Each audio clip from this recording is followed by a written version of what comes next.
প্রিয় শিক্ষার্থীরা, তোমরা কেমন আছো? আশা করি আল্লাহর রহমতে ভালো আছো। তোমরা অবগত আছো যে এইচএসসি ব্যাচের জন্য আমাদের একটি স্পেশাল আইসিটি কোর্স চলমান। আজকে আমরা আলোচনা করব ডি মর্গানের সূত্র। আমরা জানি যে ডি মর্গানের সূত্র দুই প্রকার, একটা হলো দুই চলক আর একটা হলো তিন চলক। আজকে আমরা দুই চলকের সূত্র টেবিলের মাধ্যমে প্রয়োগ করে দেখাবো।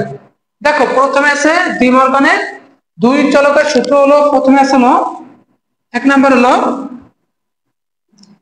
এ প্লাস বি হোল প্রুফ, আর দুই নম্বরে আছে এ ইন্টু বি হোল প্রুফ। এই দুইটা বলে দুই চলকের সূত্র। দুই চলকের সূত্র যদি প্রয়োগ করি এ প্লাস বি হোল প্রুফ, এটা ভাঙাইলে হয় এ প্লাসটারে ভাঙাইলে হইবে গুণ এই বি, আর এই প্রুফটা ভাঙাইলে এ তো পাইবে বি তো পাইবে। এ প্লাস বি হোল প্রুফ, এটা বলে পূরক। এটা কি বলে? পূরক। হোল প্রুফ মানে পুরোটাই পাইছে, পুরোটা সমান সমান এ পূরক ইন্টু বি পূরক, এ পূরক ইন্টু বি পূরক। আবার এটা যদি ভাঙাই তাহলে পূরকটা ভাঙাই লইবে এ, গুণ থাকলে হবে প্লাস, গুণ থাকলে কি হবে প্লাস, এ পূরক ইন্টু বি পূরক, এ পূরক প্লাস বি পূরক। যদি প্লাস থাকে প্লাসে ভাঙাইলে এই পূরকটা যদি ভাঙাই প্লাস থাকলে গুণ হয়ে যাবে, এই পূরকটা ভাঙাইলে কি হবে প্লাস থাকলে গুণ হয়ে যাবে, আর এই পূরকটা ভাঙাইলে গুণ থাকলে প্লাস হয়ে যাবে। এই হলো ডি মর্গানের দুইটা সূত্র দুই চলকে। এইটা আমরা টেবিলের মাধ্যমে প্রমাণ করে দেখাবো। দেখো, দুই চলকের সূত্র প্রথমে আমরা একটা টেবিল কেটে নেই। যদি দুই চলক থাকে তাহলে সারি হলো চারটা এটা লেখার জন্য এই পাঁচটা সারি হইবে, আর কলাম হইবে 10টা। দেখো আমরা একটা টেবিল কেটে নিলাম। দুই চলক যেহেতু সারি হইবে 5টা, একটা দুইটা তিনটা চারটা পাঁচটা, এদিকে এদিকে সারি হয় এই লম্বা লম্বি, আর এইগুলা বলে কলাম, কলাম হইবে 10টা। দুই চলকে সারি হইবে 5টা, কলাম হইবে 10টা। তাহলে আমরা সারি কেটে নিলাম। দেখো, প্রথমে আছে এই এ, তারপর আছে বি, তারপর আছে এ পূরক, এই হলো এ পূরক আর হলো বি পূরক, এ পূরক বি পূরক। তারপরে আমরা লিখবো এ প্লাস বি, এইটা হলো আবার এ প্লাস বি হোল প্রুফ। এ প্লাস বি একবার যোগ করবো, এ প্লাস বি আবার এ প্লাস বি হোল প্রুফ। যেটা থাকবে আমরা এ লিখছি, এ পূরক লিখছি, বি লিখছি, বি পূরক লিখছি, এটা লিখছি এ প্লাস বি, আবার এটা এ প্লাস বি পূরক দেব। আবার আছে কি এ ইন্টু বি, মানে গুণ করবো এ ইন্টু বি, তাই আবার এটা গুণ করবো এ ইন্টু বি হোল প্রুফ। কি করবো আমরা? যেটা লাগবো ওইটা একবার পুরক ছাড়া লাগবে, একবার পুরক দিয়ে লাগবে, একবার কি লাগবো পুরক ছাড়া লাগবো, আর একবার পুরক দিয়ে লাগবে। তারপর আছে এ পূরক ইন্টু এ পূরক প্লাস বি পূরক লাগবো, এ পূরক প্লাস এই বি পূরক, এ পূরক প্লাস বি পূরক, আবার এ পূরক ইন্টু বি পূরক, এ পূরক ইন্টু এই বি পূরক। এইটা দেখো, আবার আমি সাজাইয়ে কিভাবে লিখলাম, এ লিখবো বি লিখবো, প্রথমে আমি কি লিখবো এ লিখবো বি লিখবো, এই এ লিখলাম বি লিখলাম। তারপর আবার যেহেতু আমি যে সংখ্যাটা লিখবো ওইটা একবার পূরক ছাড়া লিখবো, একবার পূরক দিয়ে লিখবো। তাহলে এ লিখলাম পূরক ছাড়া, মানে এ লিখলাম এটা এ পূরক দিয়ে দিলাম, আবার বি লিখলাম বি পূরক দিলাম। আমরা কিন্তু দুই চলক যেহেতু এ আর বি থাকবে, আর কিন্তু কোনো সংখ্যা থাকবে না। এ আর বি যেহেতু দুই চলক, এই যে কিন্তু এ বি আছে, এ বি, দেখো এই যে আছে এ বি। এখন যেহেতু আমার এ আর বি দুই চলক, এজন্য এ পূরক লাগলাম বি পূরক লাগলাম। আবার যেহেতু এ আর বি আছে, এটা যোগ করব, একবার যোগ করব আর একবার গুণ করব, এ প্লাস বি, যেহেতু এ প্লাস বি আমি কি বলছি একবার পূরক ছাড়া লাগবো আর একবার পূরক দিয়ে লাগবো, এটা এ প্লাস বি হোল প্রুফ। আবার গুণ করব হলো এ ইন্টু বি, এটা পূরক ছাড়া লাগছে, আবার পূরক দিয়ে লাগবে। আমার কিন্তু এ বি একবার যোগ করলাম একবার গুণ করলাম, আবার আছে এ পূরক আর বি পূরক, একবার যোগ করব এ পূরক প্লাস বি পূরক, এই যে কিন্তু আর হোল প্রুফ প্রয়োজন নাই। যেটা আমি পূরক ছাড়া লাগবো ওইটা পূরক একবার পূরক দেব, আবার যেটা আমি পূরক দিয়ে লাগবো ওইটা কিন্তু পূরক ছাড়া লেখার কোনো প্রয়োজন নাই, কারণ এটা এ পূরক ইন্টু বি পূরক আছে। যেহেতু পূরক আছে আর পূরক ছাড়া লেখার কোনো প্রয়োজন নাই, আর যেটা পূরক ছাড়া লিখছি ওইটা একবার পূরক দিয়ে লাগবে, আবার এ পূরক ইন্টু বি পূরক, আবার এ আমার কাছে এ আর বি গুণ একবার আছে, আর লেখার কোনো প্রয়োজন নাই। এইটা দেখো আমার কিভাবে সাজাই। প্রথমে আমরা বাইনারি লিখবো, বাইনারি এই বি থেকে লিখবো, একটা 0 দেবো, একটা 1 দেবো, একটা 0 দেবো, একটা 1 দেবো। আর এটা হলো ডাবল 0 দেবো, ডাবল 1 দেবো, ডাবল 0 ডাবল 1। আর একটা থাকলে তারপর তো 4টে 0 4টে 1, কয়টা থাকলে 8টা 0 8টা 1, এরকম একটা 0 0 1 0 1 0, যে কটা আছে যত থাক লাগবে ওই করে লাগবে 0 1 0 1 0 1। আবার এই জায়গায় আছে ডাবল 0 ডাবল 1, আবার যদি আরো লাগতাম তারপর আবার দিলাম ডাবল 0 ডাবল 1 ডাবল 0 ডাবল 1। এই জায়গায় একটা 0 একটা 1 একটা 0 একটা 1 একটা 0 একটা 1।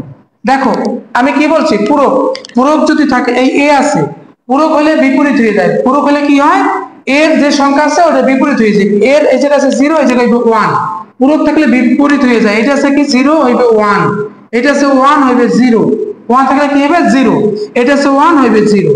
আমি কি বলছি, পূরক থাকলে তার বিপরীত সংখ্যা হয়ে যাবে, পূরক থাকলে তার বিপরীত হয়ে যাবে।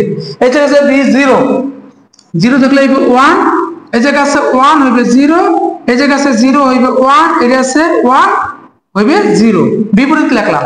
এখন দেখো এ আর বি যোগ করব, এ আর বি, এই এ আর বি, এ আর বি যদি যোগ করি 0 0 যোগ করলে 0, 0 0 যোগ করলে 0, 1 0 যোগ করলে 1, 1 0 যোগ করলে 1, আর 1 1 যোগ করলে 1, 1 1 যোগ করলে কি হয় 1, মানে 1 1 যোগ করলে 0, হাতের 1 না নামিয়ে গেল, হাতের 1টা।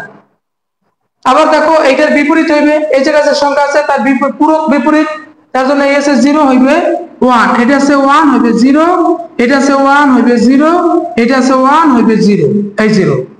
এখন এটা কিন্তু এই পর্যন্ত আমার করা কমপ্লিট। এখন আমি এ আর বি গুণ করব, এই যে এ আর বি, এই যে এ আর বি যদি গুণ করি 0 0 গুণ করলে কি 0, 0 0 গুণ করলে 0, 1 0 গুণ করলে 0, 1 0 স্বাভাবিকভাবে গুণ করো, 1 0 গুণ করলে 0, আবার 1 0 গুণ করলে হবে 0, 1 1 গুণ করলে হবে 1, 1 1 গুণ করলে কি হয় 1। আমি এটা কিন্তু গুণ করলাম, 0 0 গুণ করলে হয় 0, 1 0 গুণ করলে হবে 0, 1 0 গুণ করলে হবে 0, 1 1 গুণ করলে হবে 0, 1 1 গুণ করলে হবে 1। দেখো এই জায়গা আছে এ আর বি, এটা কিন্তু পূরক, পূরক থাকলে কি হবে বিপরীত সংখ্যা হবে, বিপরীত। এর কাছে 0 লিখবো 1, এই জায়গা আছে 0 লিখবো 1, এই জায়গা আছে 0 লিখবো 1, এই জায়গা আছে 1 লিখবো 0। এখন আমি এ পূরক আর বি পূরক যোগ করব, এ পূরক আর বি পূরক, এইটার এটা যোগ করব, মানে এ পূরক আর বি পূরক, এ পূরক আর বি পূরক যোগ করলে এই যে 1 1 যোগ করলে 0, হাতের 1 নেমে গেছে, 1 1 যোগ করলে হবে 1 1 0। দেখো এইটা 1 আর 0, 1 0 যোগ করলে হবে 1, 1 0 যোগ করলে হবে 1, 0 0 যোগ করলে হবে 0।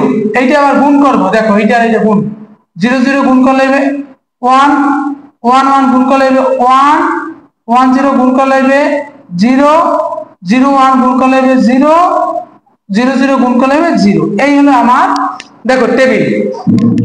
টেবিলে কিভাবে সাজাইলাম দেখো, আবার একটু বলি, এই যে এইটা বি থেকে শুরু করব, 1 0 1 0 1 0 যত আছে ওরকম লিখবো, 1 0 1 0 1 0, এই জায়গায় লিখবো 0 0 1 1 0 0 1 যতবার আছে ততবার লিখবো। আমি কি বলছি, এর যা আছে তার বিপরীত সংখ্যা লিখলাম, এই জায়গায় আছে 0 লিখলাম, 1 আছে 0 লিখবো 1, আছে 1 লিখছি 0, আছে 1 লিখবো 0। আবার এর বিপরীত সংখ্যা লিখবো, পুরোকে যে বিপরীত হয়, পুরোকে হইলে বিপরীত হবে, আছে 0 লিখলাম 1, আছে 1 লিখবো 0, আছে 0 লিখবো 1, আছে 1 লিখবো 0। এখন এ আর বি যোগ করবো, এই এ আর বি 0 0 যোগ করলে 0, 1 0 যোগ করলে 1, 1 0 যোগ করলে 1, 1 1 যোগ করলে 0। এটার বিপরীত সংখ্যা হবে, এটা আছে পূরক ছাড়া, এটা পূরক দিয়ে লাগবে, আছে 0 লিখবো 1, আছে 0 লিখবো 1, আছে 1 লিখবো 0, আছে 1 লিখবো 0, আছে 1 লিখবো 0। এখন এই এ আর বি গুণ করব, 1 0 0 গুণ করলে হবে 0, 1 0 গুণ করলে হবে 0, 1 0 গুণ করলে হবে 0, 1 1 গুণ করলে হবে 1। এখন এটার বিপরীত লিখবো, এই জায়গায় আছে 0 লিখছি 1, আছে 0 লিখবো 1, আছে 0 লিখবো 1, আছে 1 লিখবো 0।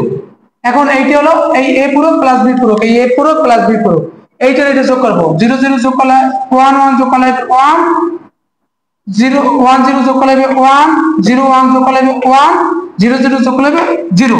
এইটা হলো গুণ করতে হবে, এইটা এইটা এটা 1 1 গুণ করলে 1, 1 0 1 0 গুণ করলে 0, 0 1 গুণ করলে 0, 0 0 গুণ করলে 0। এখন আমার টেবিলের সূত্রের দিক তাকাইতে হবে, সূত্রের দিক তাকাইতে হবে।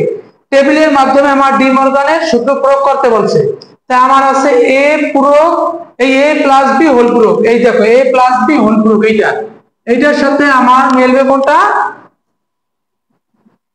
দেখো এটার সাথে মিলবে বলছে এ পূরক ইনটু বি পূরক, এ পূরক এই যে এ পূরক ইন্টু বি পূরক, এইটা দেখো এইটার সাথে এটা মিলছে, এই যে টেবিলের সাথে মিলাই দিলাম, এটার সাথে এটা মিলাই দিলাম, এইটার সাথে এই যে এ প্লাস বি হোল পূরক সমান সমান এ পূরক ইন্টু বি পূরক, এ পূরক ইন্টু বি পূরক।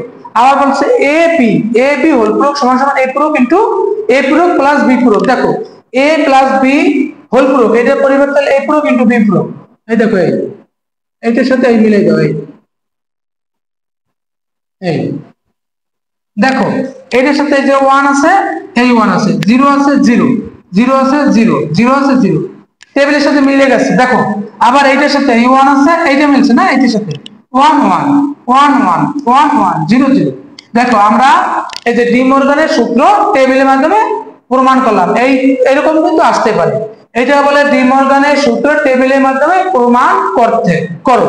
তাহলে আমরা ডি মর্গানের সূত্র টেবিলের মাধ্যমে প্রমাণ করলাম। এইটা হলো 2 চলক আর একটা আছে 3 চলক। আগামী ক্লাসে আমরা 3 চলকটা করে দেব। এই হলো 2 চলকের ডি মর্গানের সূত্র। আশা করি তোমরা অঙ্কটি বারবার করবা, তাহলে কোনো সমস্যা থাকবে না। সবাই ভালো থাকবা, সুস্থ থাকবা, শরীরের প্রতি যত্ন নেবা। আল্লাহ হাফেজ।